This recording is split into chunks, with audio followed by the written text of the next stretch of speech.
ನಾನೇ ಹೇಳ್ಕೊಟ್ಟು ರಂಪ ಮಾಡಿಸ್ದೆ ಅಂತ ಅಳಿಯಂದ್ರು ಅನ್ಕೋಬಾರ್ದು. ನನ್ನ ಆತಂಕನೂ ಕಳಿಬೇಕು. ಹಾಗೊಂದು ಮಾತು ಹೇಳ್ತೀನಿ, ನಡ್ಸ್ಕೊಡ್ತೀಯ ಸಾವಿತ್ರಿ? ಹೇಳಮ್ಮ. ಸತ್ಯ ಹಾಗೆ ಹೇಳಿದ್ದು ಮಾತಿಗಷ್ಟೆ. ಅವ್ರಿಗೆ ನಿನ್ ಮನ್ಸನ್ನ ನೋಯಿಸ್ಬೇಕು ಅಂತಿರ್ಲಿಲ್ಲ. ಅಷ್ಟು ಸಾಕಲ್ವನೇ ಉರುಳಾಗೋದಕ್ಕೆ? ಬಡವರಿಗೆ ಸ್ವಾಭಿಮಾನದ ಬೆಲೆ ಗೊತ್ತಾಗ್ತಾ ಇರೋ ಅಷ್ಟು ಏರ್ಬಿಟ್ರೆ ಕಷ್ಟ ಕಣೆ. ನಾನು ಏನ್ ಮಾಡ್ಲಿ ಹೇಳಮ್ಮ? ಯಾರ್ ಪರ ನಿಲ್ಲಿ? 3 ಎಕರೆ ಬದಲಾಗಿ 20 ಎಕರೆ ಕೊಡಿ ಅಂತ ಕೇಳಿದ್ದು ಮಾವ. ಸಂಸ್ಥಾನಕ್ಕೆ ಜಮೀನ್ ಬರ್ಕೊಡು ಅಂತ ಕೂತಿದ್ದು ಸತ್ಯ. ಅನುಮಾನ ಬರಲ್ವಾ ಹೇಳು? ಒಂದಕ್ಕೆ 7ರಷ್ಟು ಯಾರಾದ್ರೂ ಕೊಡ್ತಾರೇನೆ? ದೇವಸ್ಥಾನದ್ದೇ ಇರ್ಬೋದು. ನಾನ್ ಮಾತಾಡಲ್ಲಪ್ಪ. ನನ್ಗಿರೋ ಆತಂಕ ಎಲ್ಲ ಒಂದೇ ಕಣೆ. ದೇವಸ್ಥಾನ ಪುಣ್ಯ ಕಾರ್ಯ, ಯಾವ ಪ್ರತಿಫಲನೂ ಇಲ್ಲದೆ ಜಮೀನ ಬಿಟ್ಕೊಡ್ಬೋದಲ್ವಾ? ನಿಮ್ಮ ವ್ಯವಹಾರಸ್ಥರು ಕೇಳಿದ್ರು 20 ಎಕರೆ, ಯಾಕೆ ಕೊಟ್ರು ಅಂತ ನಾನು ಕೆತ್ಕೋಕ್ ಹೋಗಲ್ಲ. ಅಳಿಯಂದ್ರ ಹತ್ರ ಇಷ್ಟೆಲ್ಲ ಕೇಳಿದ್ಮೇಲೆ ಬೇಡ ಬಿಡು. ನಾನು ಅವತ್ತಿಂದ ಅದೇನಮ್ಮ ಹೇಳ್ತಾ ಇರೋದು. ಈ ದೇವಸ್ಥಾನದ ಕಥೆ ಯಾವಾಗ ಶುರು ಆಯ್ತು ಹೇಳು? ಅವರು ಜಮೀನ್ಗೆ ಬೇಲಿ ಹಾಕೊಂಡ್ಮೇಲೆ ತಾನೆ ನಾವ್ ಅದನ್ನ ಕೇಳಿದ್ದಕ್ ತಾನೆ. ನಾವು ಕೇಳ್ದೇನೆ ಹೋಗಿದ್ರೆ ಈ ದೇವಸ್ಥಾನದ ಕಥೆ ಶುರುನೇ ಆಗ್ತಿರ್ಲಿಲ್ಲ. ಈಗ ಅದ್ರ ಪ್ರಸ್ತಾಪ ಬೇಡ ಕಣೆ. ತಾಯಿಗಾಗಿ ದೇವಸ್ಥಾನಕ್ಕಾಗಿ ಜಮೀನ್ ಕೊಟ್ಟು ಪ್ರತಿಫಲ ತಗೊಳ್ಳೋದು ಒಳ್ಳೇದಾ ಕೆಟ್ಟದ ಅಂತ ಈಗ ಯಾರು ಹೇಳ್ತಾರೆ ಅದನ್ನ? ಗೊತ್ತಿಲ್ಲಮ್ಮ. ನೀ ಹೇಳಿದ್ಮೇಲೆ ಈ 20 ಎಕರೆ ಮಾತೆ ಬಿಟ್ಬಿಡೋಣ ಅಂತ ಅನ್ನಿಸ್ತಿದೆ. ದಯವಿಟ್ಟು ಹಾಗೆ ಮಾಡ್ಬೇಡ. ಅಳಿಯಂದ್ರ ಆಮೇಲೆ ಏನೂ ಇಲ್ಲ, ನನ್ನನ್ನು ಹರಾಜ್ ಹಾಕ್ಬಿಡ್ತಾರೆ, ಬೀಗರು ಬೈಕೋತಾರೆ. ಈ ಜಿಜ್ಞಾಸೆಗೆಲ್ಲ ನೀನ್ ಆ ತಾಯಿ ಹತ್ರನ ಉತ್ತರ ಕೇಳ್ಬಿಡು. ಏನಂತ? ತಾಯಿ, ನನ್ನ 3 ಎಕರೆಗೆ 20 ಎಕರೆ ಪ್ರತಿಫಲವಾಗಿ ತಗೊಳ್ತಾ ಇದ್ದೀನಿ, ಇದಕ್ಕೆ ನೀನು ಒಪ್ಪಿಗೆ ಇದೆಯೋ ಇಲ್ವೋ ಅಂತ.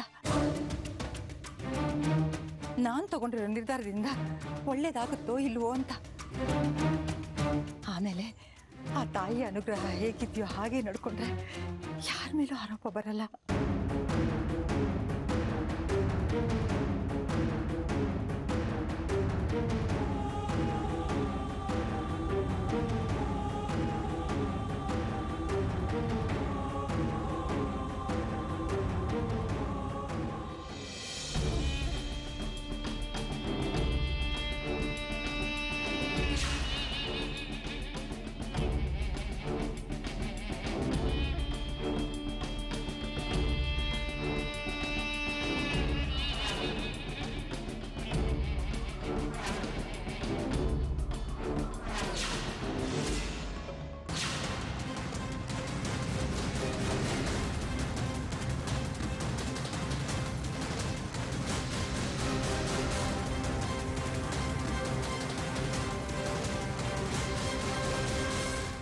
ನಾರಾಯಣಪ್ಪ, ಹೋಮದ ವಿಚಾರ ಮಾತಾಡೋದಿದೆ, ತಾವು ದಯವಿಟ್ಟು ಹೊರಗಡೆ ಇರಿ.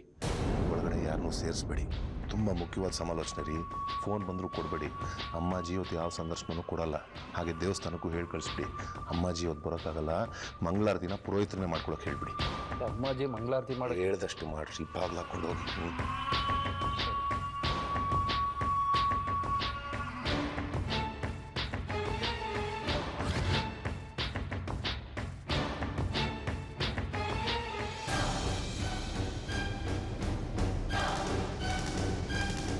ಹೇಳಿ, ಏನು ವಿಷಯ?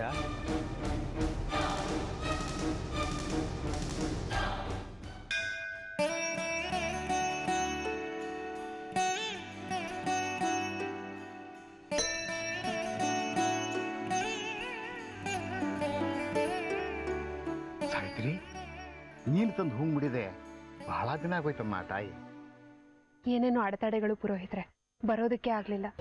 ಇರ್ಲಿ ಬಿಡಮ್ಮ, ದಿನ ಬರೋ ಬರ್ದೆ ಹೋದ್ರೆ ಮನಸ್ಸು ಒಂಥರ ಆಗುತ್ತೆ, ಅದಕ್ಕೆ ಕೇಳಿದೆ ಅಷ್ಟೆ.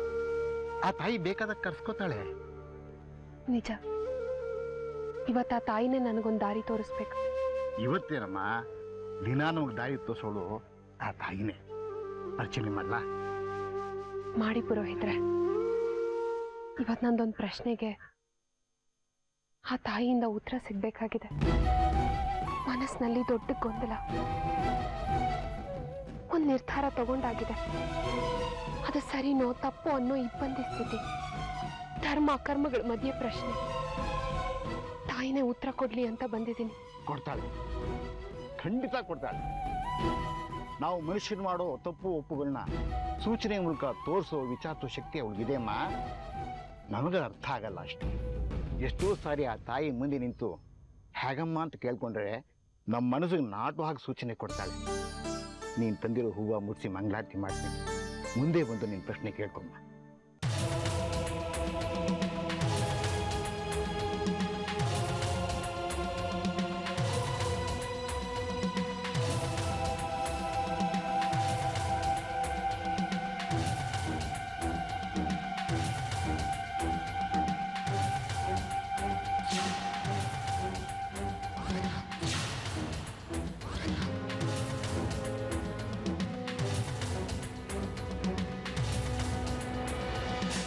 ತಾಯಿ, ನಿನ್ನ ಭಕ್ತಿಗೆ ಯಾವುದೋ ವಿಚಾರದಲ್ಲಿ ಅನುಮಾನ ಬಂದಿದೆ. ಉತ್ತರ ಕೊಟ್ಟು ಪರಿಹರಿಸು. ನಿನ್ನನ್ನೇ ನಂಬಂದಿದ್ದಾಳೆ.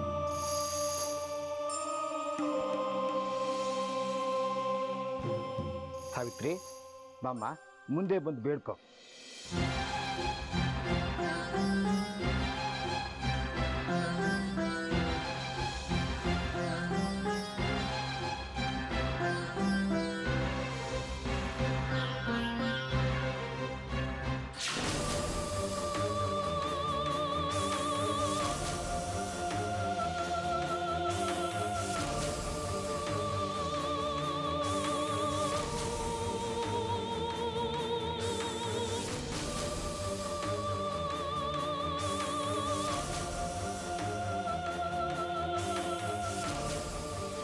ಸ್ವಾಮಿ, ಈಗಿರೋ ದುರ್ಗಮ್ಮ ದೇವಸ್ಥಾನದ ಪೂರ್ವಕ್ಕೆ 4 ದಿಕ್ಕು ಮಂಟಪ ಇರೋ ಪವಿತ್ರ ಜಾಗದಲ್ಲಿ ದೇವಸ್ಥಾನ ಕಟ್ಟಬೇಕು ಅಂತ ತಾಯಿಯಿಂದ ಅಮ್ಮಾಜಿಯವ್ರ ಪ್ರೇರೇಪಣೆ ಆಗಿದೆ.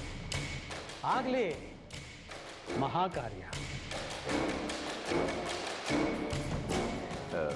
ತಾಯಿ ಆ ದೇವಸ್ಥಾನದಲ್ಲಿ ನೆಲೆಸ್ತೀನಿ ಅಂತ ಅಮ್ಮಾಜಿಯವ್ರ ಕನಸಿಗೆ ಬಂದು ಸ್ವತಃ ತಾಯಿನೇ ಅಪ್ಪಣೆ ಕೊಟ್ಟಿದ್ದಾರೆ.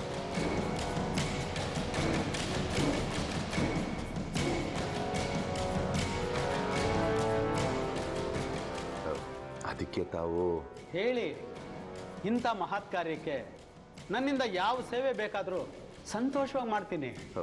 ದೇವಸ್ಥಾನ ಕಟ್ಟೋ ಸ್ಥಳನ ತಾವು ಪವಿತ್ರಗೊಳಿಸ್ಬೇಕು. ಅಲ್ಲೇನಾದರೂ ಯಕ್ಷಿಣಿಯರು ಭೂತ ಪ್ರೇತಗಳು ವಾಸವಾಗಿದ್ರೆ ಅದನ್ನೆಲ್ಲ ತೆರವುಗೊಳಿಸ್ಬೇಕು. ಸಾಧ್ಯವೇ ಇಲ್ಲ.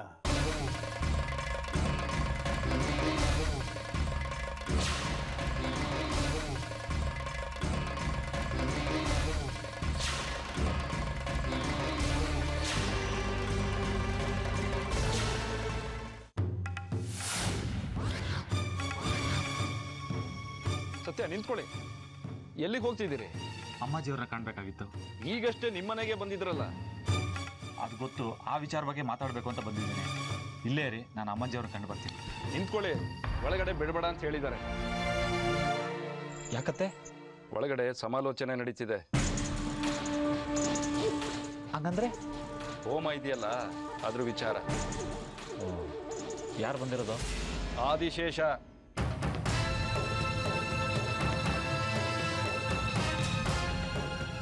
ಸಾಧ್ಯವೇ ಇಲ್ಲ.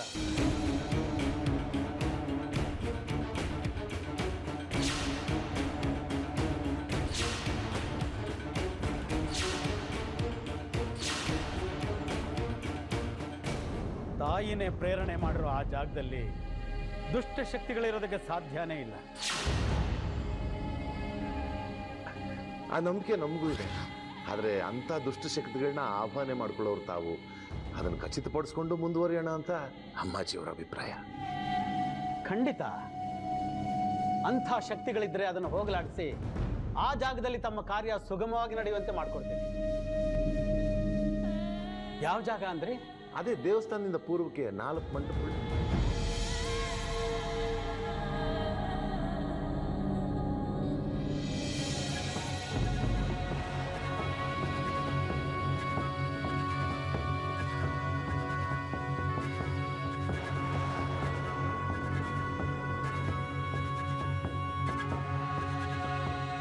ಜೈ ಭದ್ರಕಾಳಿ.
ತಾಯಿನ ಕೇಳ್ಕೊ ತಾಯಿ, ನಾನು ದೂರ ಇರ್ತೀನಿ. ಪರವಾಗಿಲ್ಲ ಪುರೋಹಿತ್ರೆ, ಇಲ್ಲೇ ಇರಿ.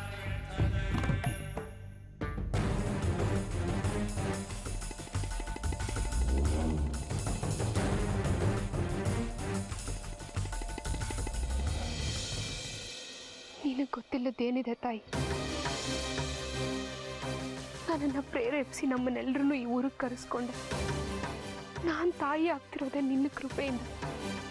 ಅದಕ್ಕಿದ್ದ ಎಲ್ಲ ಅಡ್ಡಿಗಳನ್ನ ನೀನೇ ನಿವಾರಿಸಿ ನನ್ನ ಕಾಯ್ತಾ ಇದೀಯ.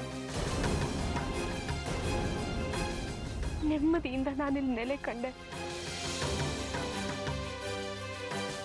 ನಿನ್ನ ಮಡ್ಲಲ್ಲಿ ನನ್ನ ಮಡ್ಲು ತುಂಬುತ್ತೆ ಅನ್ನೋ ಖುಷಿನೇ ನನಗೆ ಸಾಕಾಗಿತ್ತು ತಾಯಿ. ಆದ್ರೆ ಈಗ ಯಾಕೆ ಈ ಪರೀಕ್ಷೆಗಳನ್ನ ಒಡ್ಡುತ್ತಾ ಇದೆಯಾ? ದೇವಸ್ಥಾನದಿಂದ ಪೂರ್ವ ದಿಕ್ಕಲ್ಲಿರೋ ನನ್ನ ಹೆಸರಿರೋ 3 ಎಕರೆ ಜಮೀನನ್ನ ನಿನ್ನ ದೇವಸ್ಥಾನದ ನಿರ್ಮಾಣಕ್ಕೆ ಸಂಸ್ಥಾನಕ್ಕೆ ಬರ್ಕೊಡ್ತಾ ಇದ್ದೀನಿ.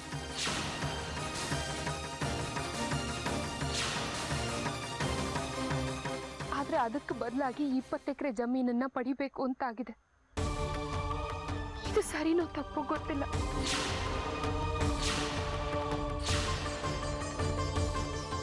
ನಿನ್ನ ಸೇವೆಗೆ ಅಂದಮೇಲೆ ಯಾವ ಪ್ರತಿಫಲನೂ ನಿರೀಕ್ಷಿಸದೆ ಕೊಡಬೇಕಿತ್ತೇನೋ ಅನ್ನೋ ಅಳುಕು.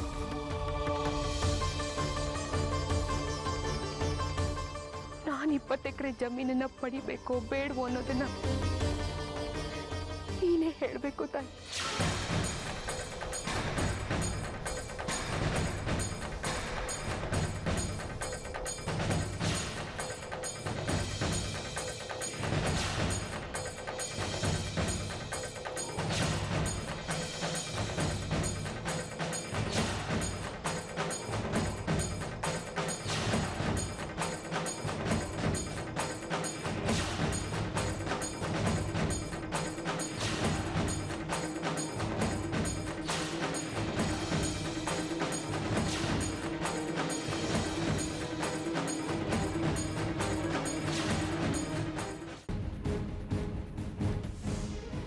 ಕಪಟ ಬೇರೆ ಯಾರೇ ಆಗಿದ್ರೂ ಸಹಿಸ್ಕೋತಾ ಇದೆ. ಆದ್ರೆ ಅಮ್ಮಾಜಿ, ನೀವು ಈ ಸ್ಥಳದಲ್ಲಿ ಒಂದು ಕ್ಷಣನೂ ನಿಲ್ಲೋದಿಲ್ಲ. ಹೊರಡ್ತೀನಿ.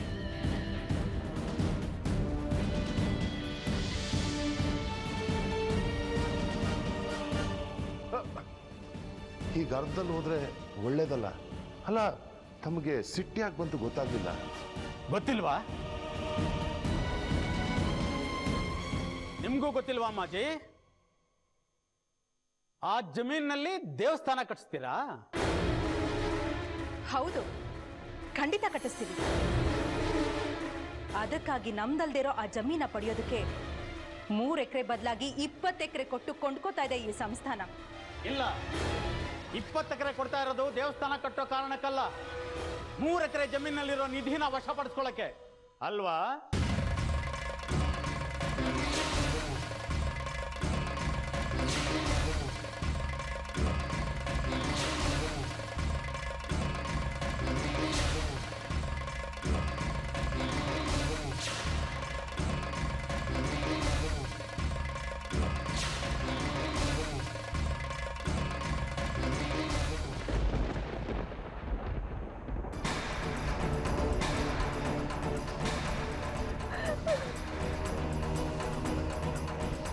ಮುನ್ಸ್ಕೋಬೇಡ ತಾಯಿ, ಎಷ್ಟಾದಗಳು ನಿನ್ನ ಮಗಳಲ್ವಾ, ಕೋಪಿಸ್ಕೋಬೇಡಮ್ಮ.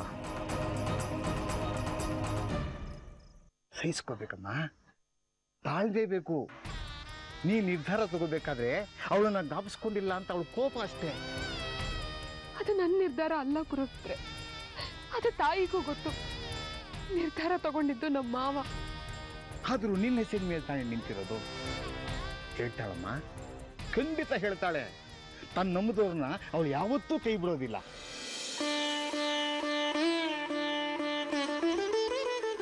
ಅವಳದೇ ಶಕ್ತಿ ಸ್ವರೂಪಿಣಿ ನಮ್ಮ ನೀನು. ನಿನ್ನ ಪ್ರಾರ್ಥನೆಯಿಂದ ತಾನೇ ಈ ವರ್ಷ ಉತ್ಸವ ಹೊರಟಿದ್ದು. ಮರ್ತೋಯ್ತಾ? ತಾಳ್ಮೆಯಿಂದ ಇರಮ್ಮ, ನಿರಾಸೆ ಆಗ್ಬೇಡ. ಅಷ್ಟು ಕಾಲಾವಕಾಶ ಇಲ್ಲ ಪುರೋಹಿತ್ರೆ. ನಾನೇನು ದಿನ ಇಡೀ ಕಾಯ್ತೀನಿ, ಮತ್ತೆ ಮತ್ತೆ ಬಂದು ಅವಳು ಉತ್ತರಕ್ಕೋಸ್ಕರ ಕಾಯ್ತೀನಿ. ಆದ್ರೆ ರಿಜಿಸ್ಟ್ರೇಷನ್ ದಿನ ಹತ್ರ ಬರ್ತಾ ಇದೆ. ತಾಯಿ ಆದೇಶ ಬೇರೆ ಇದೆ ಅನ್ನೋದಾದ್ರೆ ಅದನ್ನ ಜೀರ್ಣಿಸ್ಕೊಳ್ಳೋದಕ್ಕಾಗ್ಲಿ ಅಥವಾ ಬೇರೆಯವ್ರಿಗೆ ತಿಳಿಸೋದಕ್ಕಾಗ್ಲಿ ಸಮಯ ಬೇಕು. ಅಷ್ಟು ಸಮಯನೂ ನಮ್ಮ ಹತ್ರ ಇಲ್ಲ. ನಿನ್ನ ಪೇಚಾಟ ನನಗೆ ನೋಡಕ್ಕಾಗ್ತಿಲ್ಲ ತಾಯಿ. ಯಾಕೆ ತಾಯಿ, ಯಾಕೆ ತಾಯಿ ಆ ಮಗು ಮೇಲೆ ಇಷ್ಟೊಂದು ಮುನಿಸ್ಕೊಂಡಿದ್ದೀಯಾ? ತುಂಬ ನೊಂದಿದ್ದಾಳೆ, ಗೊಂದಲದಲ್ಲಿದ್ದಾಳೆ. ನೀನೇ ದಾರಿ ತೋರಿಸ್ಬೇಕು.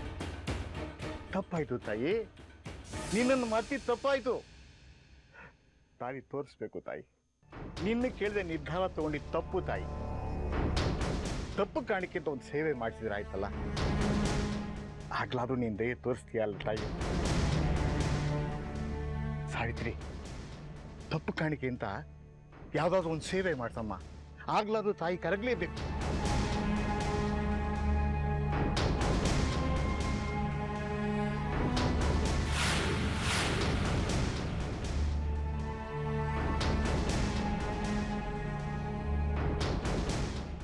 ತಾಯಿ, ನನ್ನ ಪ್ರಶ್ನೆ ಇಷ್ಟೆ, ನಿನಗೆ ಅಂತ ಕೊಟ್ಟಿರೋ 3 ಎಕರೆ ಜಮೀನಿನ ಬದಲಾಗಿ 20 ಎಕರೆ ಜಮೀನನ್ನ ತಗೋಬಹುದು ಬೇಡವೋ ಅಂತ ಉತ್ತರ ಕೊಡು ತಾಯಿ. ನನಗೆ ಹುಟ್ಟೋ ಮಗುಗೆ ನಿನ್ನ ಹೆಸರೇ ಇಡ್ತೀನಿ, ಎಲ್ರಿಗೂ ಅನ್ನ ಸಂತರ್ಪಣೆ ಮಾಡಿಸ್ತೀನಿ, ಮಗುನ ನಿನ್ ಮಡ್ಲಿಗೆ ಹಾಕ್ತೀನಿ.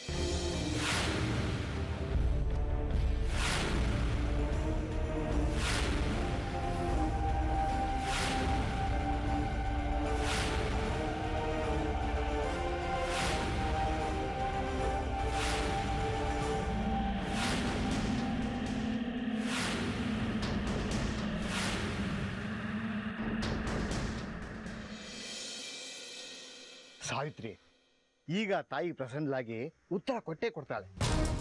ಮಂಗಳಾರತಿ ಮಾಡ್ತೀನಿ ಅಮ್ಮ.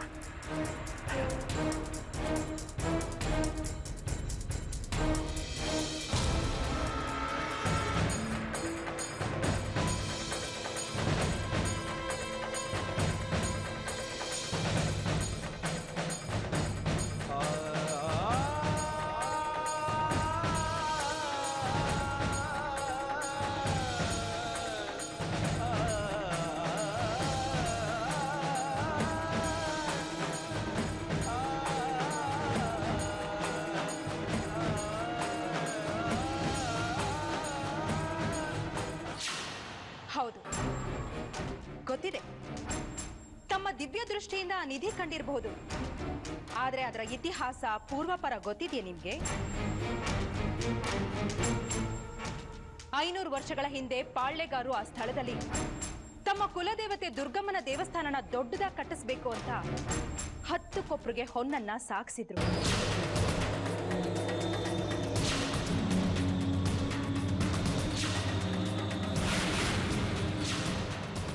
10 ಕೊಪ್ರಿಗೆ ಹೊನ್ನು ಆ ಸ್ಥಳದಲ್ಲೇ ಉಳಿದಿದೆ. ನಾವೀಗ ಪಾಳ್ಳೆಗಾರರ ಕನಸನ್ನ ನನಸು ಮಾಡೋದಕ್ಕೆ ಹೊರಟಿದ್ದೀವಿ. ಅಮ್ಮಾಜಿ, ಈ ವಿಷಯ ನಮಗೆ ಗೊತ್ತಿರಲಿಲ್ಲ. ಪ್ರತ್ಯಕ್ಷವಾಗಿ ಕಂಡ್ರು ಪ್ರಮಾಣಿಸಿ ನೋಡಬೇಕು ಅನ್ನೋದು ಈ ಕಾರಣಕ್ಕೆ. ಕ್ಷಮಿಸಿ ಅಮ್ಮಾಜಿ. ಈಗ ನಿಧಿ ಕೈವಶ ಮಾಡ್ಕೊಳ್ಳೋದು ಹೇಗೆ? ಪೂಜೆ ಆಗಬೇಕು, ಕಾವಲು ದೇವತೆಗಳನ್ನು ತೆರವುಗೊಳಿಸಬೇಕು.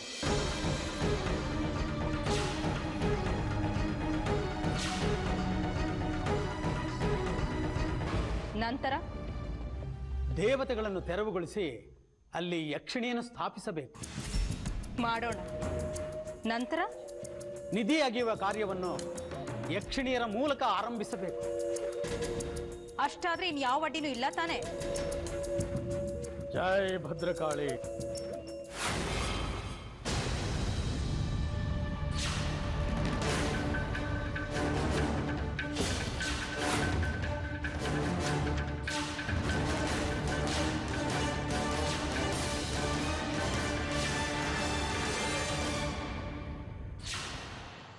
ಇದೆ, ಅಡ್ಡಿ ಇದೆ.